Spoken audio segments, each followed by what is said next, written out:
G'day guys, ZiggyD here, and welcome back for some more Exanima. I want to give you guys a look at the some of the arena updates that have been added to the game. Since we covered this game, there's been so many updates, man. Lots of new stuff, and the arena mode has been completely overhauled and replaced with an entirely new, much more in-depth, much more interesting system. If you guys are unfamiliar with Exanima, then I highly encourage you to check out some of my older content. This game is a medieval action RPG that is heavily physics-based, with a lot of focus on kind of like historical accuracy and a lot of the weapons and armor and things like that as well.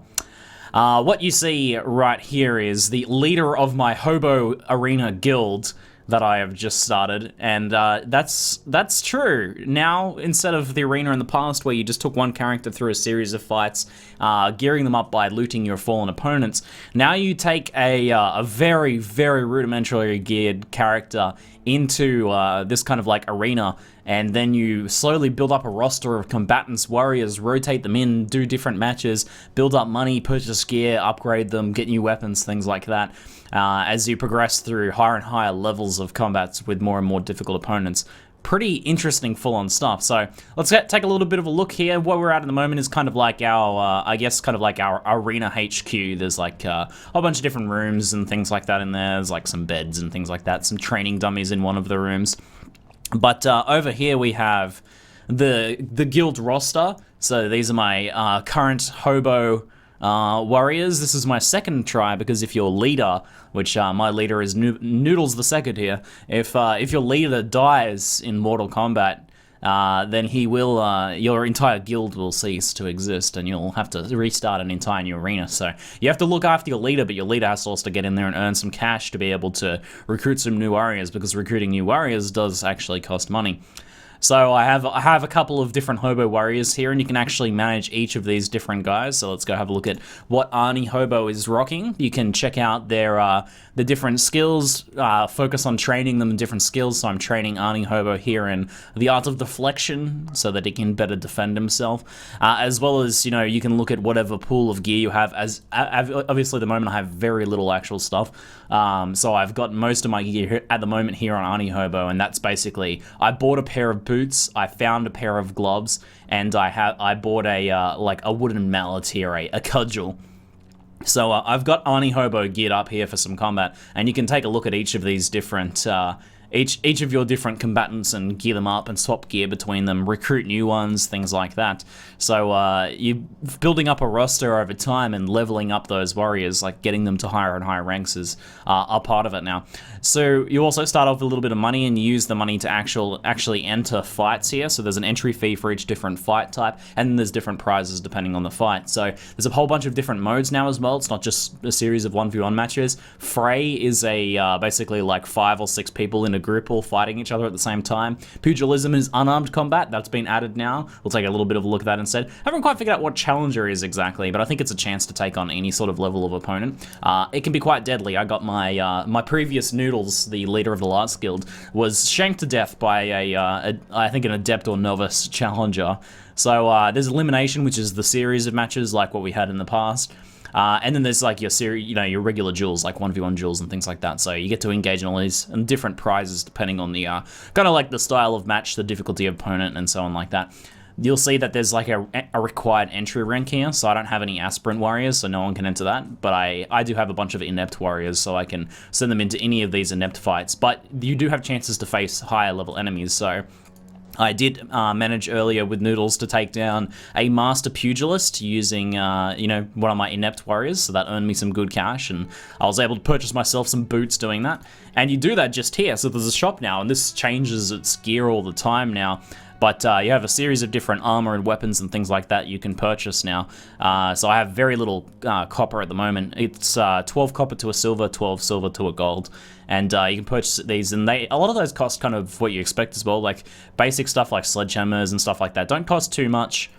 Basic armor is not too expensive, a couple silver, a couple, you know, pieces of copper for some basic leather gauntlets and things like that. But when you're talking like plate mail, you're talking like multiple gold to buy these sorts of things, and to buy like even a basic sword, for example, to get past like the basically like tool level of weapons, you need to invest some serious gold. Like a basic sword's like 4 gold or something like that. So you need to really work your way into each piece of gear in this. Like, you really have to like claw your way through a whole bunch of fights to even just buy yourself a pair of boots, right? To be able to afford a pair of boots is one silver. So you at least need to beat one master level opponent or a series of weaker opponents in order just to be able to buy yourself a pair of boots. So it's quite challenging. It's quite a challenging feat to be able to get a guild up and running and to gear up a series of warriors. To have like 1 or 2 or 3 well-geared warriors in this is going to take some serious work and some serious skill as well. So, let's take a look at the new Pugilism mode first. I'm rocking Hobo at the moment, and he's been doing pretty well in the old Pugilism. I'm pretty bad at this, so this will look like drunken hobos fighting, as is tradition with this game. But I'll do what I can here. So you have your left and right swings, which is kind of like your backhand, main hand swings using regular weapons.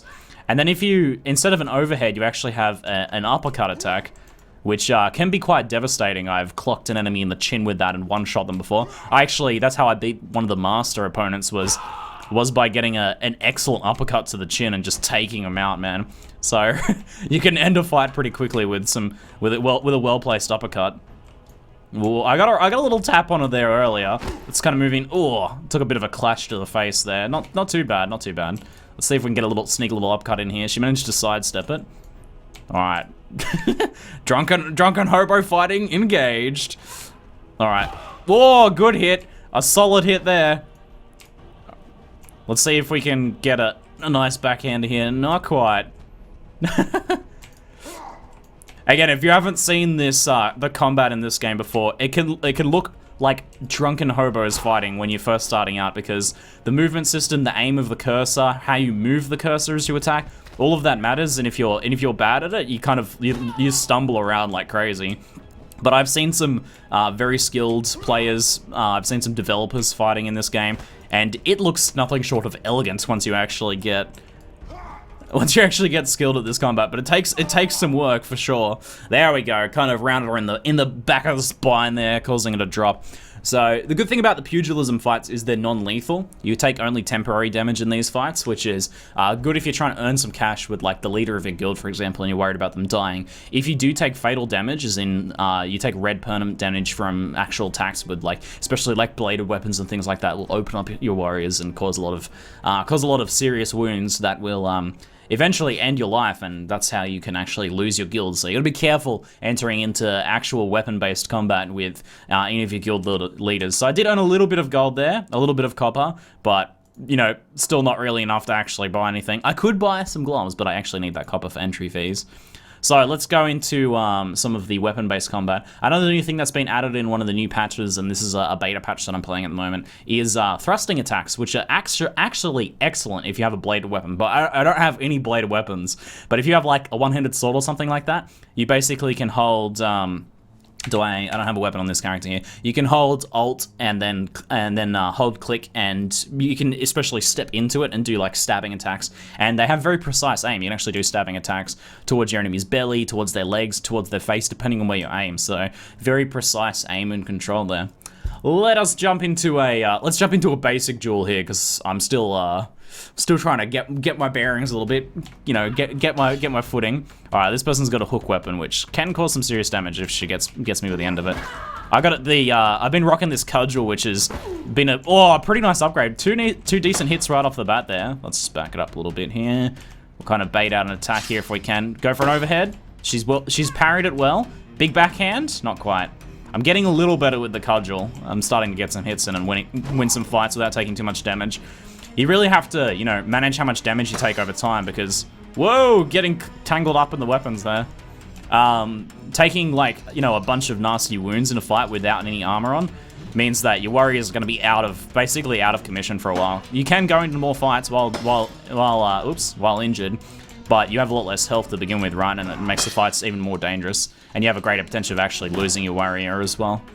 So you got to kind of rotate your warriors, give them time to heal. It adds a whole extra kind of level of strategy and a bit of management to the system as well. So in addition to growing your character's RPG style, we're pretty tangled up in this fight here. Oh, I had a pretty good opportunity there. I should have taken it. Getting pretty tangled up with these weapons. Ooh, trying for the backhander, but not quite close enough. Not quite. A little too close there. Ooh, just a little bit of a rake. Nothing, not too much damage dealt there. A little bit of a hit to the back. I think one more good hit is going to end this here. Trying for the overhead. Took a little bit of damage there. Nothing, not any permanent damage. We can't heal back pretty easily. There we go. Took her out. Kind of hit her with like the half of the weapon there, but we'd already done enough damage that was enough to finish her off. So not too bad. Because I'm only using a blunt weapon, don't worry, I'm probably not killing my opponents. There's a good chance they're gonna get up and dust themselves off from this. But the type of armor you wear and like the weapons your opponents have and the weapons you have and all that, they make a much greater difference when you're trying to like manage a series of warriors here. My warriors are almost actually all fully healed up now, so that's nice. But if you go up against like an opponent using like a sword or an axe or something like that, and you take some meaty hits to the face or the belly or something like that, then that really puts your warrior out of commission. Like, 2-3 good hits, then your warrior's going to be out of commission for like 5-10 fights maybe while they heal up. So that can be quite dramatic. So we got ourselves a silver now. Could we purchase some gloves? I think we should purchase some gloves. That gives me with 4 copper left over for fees. I kind of want to get a leather cap eventually to prevent some head wounds, but I'm already rocking the gloves though. I already got gloves. Never mind, I'm an idiot. We could buy ourselves a belt. I don't have any pants on my main hobo here, but we could buy ourselves a belt. What else can we get here? We could get a waistcoat. Maybe that's not a bad idea. Yeah, let's grab a waistcoat. It's only minor protection, but good coverage of kind of like the chest region, which tends to take a lot of blows. What else do we have? A bit more of an expensive waistcoat there. The belt, although has good impact slash and pierce resistance, has only a tiny bit of coverage. It only covers a little section of the waist, and the location, like where the actual armor is in this game, is obviously very important. So let's go ahead and take that one. So now we can enter our roster here, and we'll manage Arnie Hobo and give him. He doesn't have a shirt at the moment. He's just rocking the muscle action. But we can give him the waistcoat there. It looks pretty good without an undershirt on, with the buff biceps looking pretty good. So that works well for me. Let's send him into another fight. Let's go into a fray. You guys will like this. This is a 2 copper entry fee, so I actually... Can I even enter this? Oh, it's my last 2 copper, I can't. Alright, we'll do one more duel and then we'll enter a fray. And then I'll show you guys that, because if I run out of money like from losing the fight, then I can't... Then I actually can't enter any more fights, and my guild is out of cash. So I think I could sell a little bit of my gear. You can sell gear to the shop that you don't want anymore. So we could maybe make a bit of money back that way. But we'll just win this fight here, hopefully, without taking too much damage. And this person does have a hatchet, so we need to... Ooh, nice hit to the back of the head there.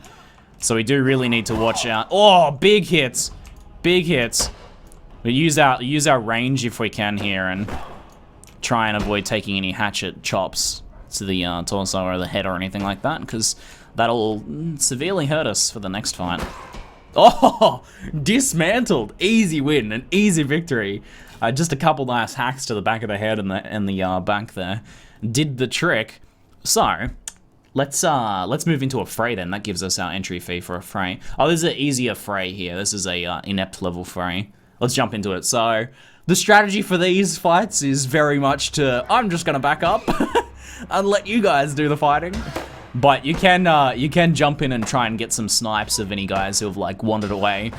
But it's a very good idea to hang back and let them kind of take each other out, and then just 1v1 whoever's weakened at the end. It's not a bad idea, but it's kind of fun to, like, when 2 people are fighting, to kind of sneak up and just smack one of them in the back of the head. It's pretty cheesy but satisfying. I love it. And that's how you win these fights after all, right? Is you take out whoever's left.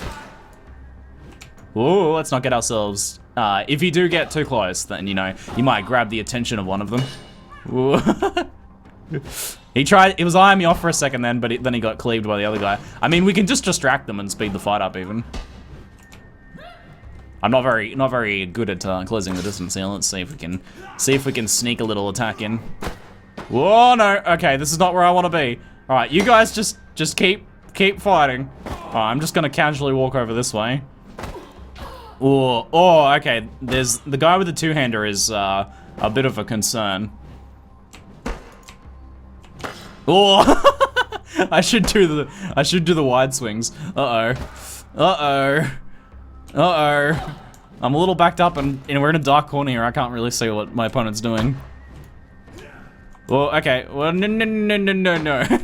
All right, parry. I'm getting like tripped over on the corpses here. All right, there we go. Let's see if we can sneak out through here while they fight. All right, cool. Let's go over into the light. This is not where we want to be. All right, here we go. Only 2 of them left. Let's see if we can sneak it. Ooh. I want to take this 2-hander out if I can. You can pick up their gear, like, if you have no gear at the start, you can wait until one of them drops, then steal all their armor and weapons. You don't get to keep them outside of the fight, but you can use them for the rest of that fight, so it's a good way to, like, protect your warrior or get a better weapon, that sort of thing. And these guys are having a pretty long fight here. I'm trying to poke in and get a swing, but I'm too nervous about getting in and taking some damage. All right, let's go for it. There we go. Kill stilled. All right, let's move over here into the light. Come on, bro, this way. How does the kill still feel? Not bad. Let's just watch the cleaver swing there. Nice parrying with the cleaver there. Ooh. So the more we fight, the more we're going to be advancing towards getting our skill levels up, and once we get high level warriors, we can get into some high level fights, wear higher level gear, and earn money faster as well, which is what you want, like trying to focus on one warrior as much as possible, but obviously if they take a lot of damage, not engaging in any more fights, so that you don't actually lose the warrior. It is possible in a single match, being full health, to die completely if you take a lot of really nasty wounds. I think that actually happened when I fought an enemy wielding a dagger before. I fought a much higher level enemy in a challenger fight, and a few like really nasty dagger shanks to the belly actually ended my warrior. That was a good hit. Let's go for an overhead here. Not quite. Another overhead? No. All right. All right, there we go. Ended him. And we are the winner of the fray. Perfect. Oh, I'm in love with this game, guys. It's so much fun and it's so intense, like some of the fights where you're like just trying to land that blow and try not to get killed, and your character's really low health, and you're like, oh man, I'm wearing so much gear on this character, I don't want to lose him. It's really quite intense, quite edge of seat, and I'm like, oh, I need to like take a break and have a breath every now and then after these fights, just because they end up being so intense. Looks like I got some nice new gear in here. How much are these 2-handed swords? I would love one of these 2-handed swords. 8 gold though. It's gonna take some serious work to earn this, but once I finally earn that 2-handed sword, it's gonna get like passed around between my warriors, and we'll be able to unleash some hurt on enemies, because the I do way better with 2-handed swords than I do with any other weapon. You can sort of see how the gear layering and stuff works here. So like we can actually try these on without purchasing them here. So we can wear some chain pants. We've got some greaves we can put over the top of those. This is what we could be looking like eventually. Ooh, shoulder pads, nice. I got some braces there, not bad. A padded coat, pretty cool. Some pretty nice gear there. We could be getting very armored up eventually once we earn some decent cash. Let's give it one more quick fight, and then we'll call it a video. But this has hopefully been a pretty good look at the arena fights for you guys. Elimination is a very long series of matches. I don't know if I was being trolled. Like one of the developers, Maddock from Bare Metal, likes to watch my stream, and he'll tell me tips and stuff, but I don't know if he's trolling me half the time. He said there's 250 rounds in elimination. I don't know if that's actually true, but 250 rounds to win 6 silver. I mean, 6 silver is a lot of cash, but that's a lot of work. I don't know if you get cash if you get eliminated earlier on or what. I don't know exactly, but I'm not going to jump into an elimination round just here, I don't think. We could take a bit of a gamble. Oh, I don't have enough silver to enter that though. Well, apparently I can. Does that really cost 1 silver to enter? That would be up against a much higher level enemy, an adept enemy. Would probably dismantle me. We're still all in Neps. What else can we do here? Well, let's do an aspirant fray. Here we go. There's a 2 silver prize up for this one. So if we bide our time and play this smart, then we could earn ourselves a pretty good chunk of cash here. So I'm probably going to be streaming this game a little more in the future every now and then, because I like this idea that I can work this guild up over time. So we can do some little streams every now and then and try and earn a bit more cash here and there to try and better outfit our warriors and expand our Hobo army. So I'll probably be working on that. As you move up through the ranks and fight high level enemies, you will see them with better gear. This tier of enemies, they still have mostly pretty, mostly pretty dodgy gear, just basic clothing and stuff like that. Maybe a little bit of armor here and there, and basic tool-based weapons. But once you move up to like novice and adept and things like that, you'll start to encounter some much more highly geared and dangerous enemies. That guy took a nice clock to the... Oh, he's gone. He's gone. There's a few new weapon types in this as well, like in addition to them adding like thrusting with blade weapons, which is... I can do a thrust here with the sledgehammer. You can sort of poke with the head of it. Obviously not very effective with this solid weapon. Whoa, okay. Okay. That kind of stumbled us a bit. They did add... I think they added daggers recently, or I didn't see daggers in the previous version of the game I played, which are deadly, man. Daggers are deadly in this. Oh, we're getting very low here. Let's see if we can get these guys to fight each other. These guys, like higher level enemies, are way more aggressive and dangerous. And pole arms like quarterstaves and things like that, which are pretty fast. You can do some really fast series of blows with a quarterstaff. I got dismantled. Oh yes, nice, good hit. We took a bit of permanent damage, but nothing too bad. We'll heal that back pretty quickly. That much damage, you'll heal back in like a fight or two. So we can have a look at our roster. Yeah, we're almost fully healed. So I earned some good cash there. 1 silver and 9 copper. Oh, a plate helmet.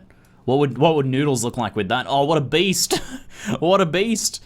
Oh, a fine leather tunic. We could... I think that would kind of like replace the waistcoat that I got earlier though.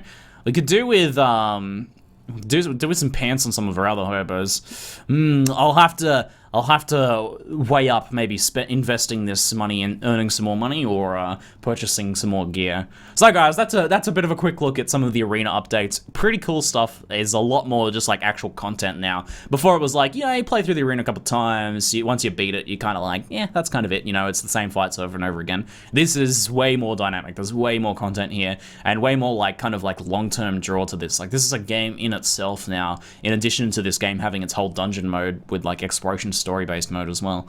So pretty cool stuff. The game's getting some pretty serious updates, and it's becoming more and more worth the like 15 bucks or so it costs on Steam over time as we go. So any questions or thoughts you guys have about the game, let me know in the comments below. That's it for now. I'm ZiggyD, and thanks for watching.